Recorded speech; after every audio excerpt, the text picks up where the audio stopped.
se a gente aceita que a gente está vivendo entre zumbis, se a gente aceita que, assim, que vão existir essas pessoas que não têm alma, vamos dizer assim, que não têm vida, que estão vivendo e repetindo. Não usa nem como uma figura de linguagem. O caso extremo de você parar de pensar é você perder a sua alma enquanto ser humano. E aí a pergunta é, como é nesse momento de crise que a gente tem que pensar em como descobrir, como se relacionar com as pessoas que continuam com a alma, né?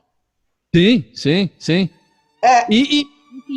É interessante até em termos de nação, porque, lógico, o Brasil, até os Estados Unidos não são países muito racionais hoje em dia. São países bem irracionais. Só que é um nível de irracionalidade bem diferente do chinês.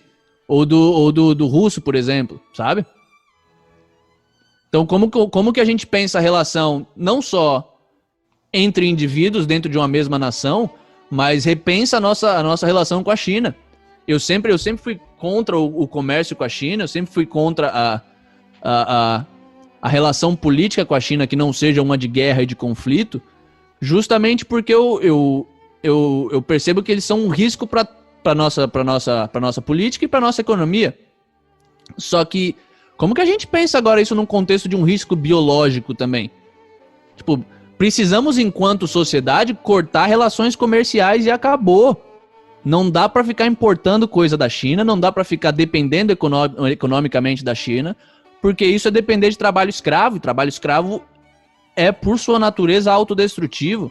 O escravo se rebela uma hora, e aí a gente não vai ter mais para quem vender? A gente não vai ter mais quem produzir a nossa matéria-prima barata? Você vai apoiar quem? Você vai apoiar quem? Exato. Isso é uma coisa muito, muito boa, cara, muito boa mesmo. E aí a gente se pergunta, né? Qual seria? Será que existe redenção pra esse zumbi? Lógico. Eu acho que é muito difícil a pessoa... A infecção espiritual, digamos assim, a infecção do morto-vivo, espiritual, da pessoa que escolheu parar de pensar, ela é fundamentalmente diferente da infecção biológica porque ela é feita por escolha. Não adianta você escolher que alguém...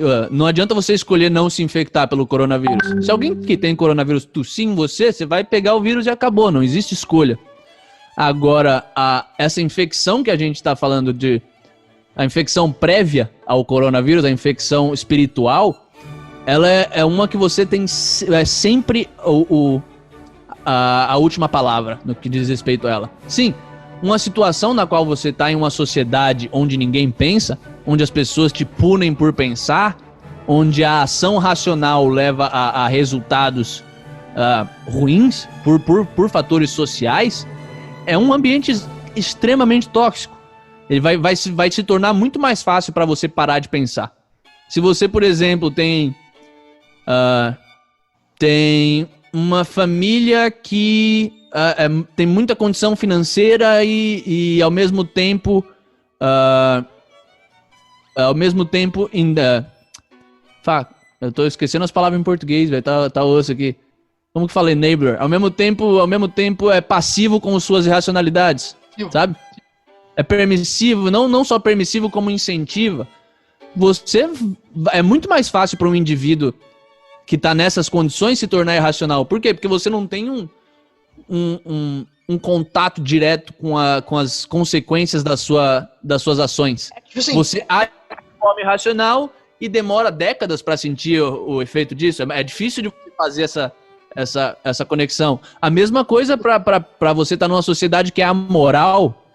Por exemplo, se você está numa sociedade que nem a chinesa ou a russa, em menor escala, óbvio, os russos ainda são um pouco mais racionais que os chineses, mais individualistas, mas se você está numa sociedade que, quando você faz uma coisa certa, as pessoas te olham com raiva, ou te olham com asco, ou quando você faz a coisa errada, as pessoas estão do seu lado riem, sabe? Isso se torna muito mais fácil ser irracional e se tornar um morto-vivo, dar os primeiros passos em direção à condição de morto-vivo nessa situação.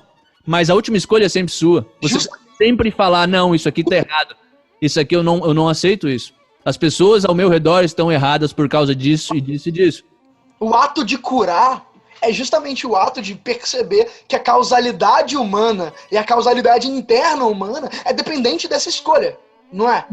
Então, se a gente Exato. boas escolhas, se a gente instituir as boas escolhas, se a gente favorecer, se a gente recompensar as boas escolhas, a gente começa a construir esse campo cultural onde literalmente ser bom é bom. Exato. Ser bom é visivelmente bom.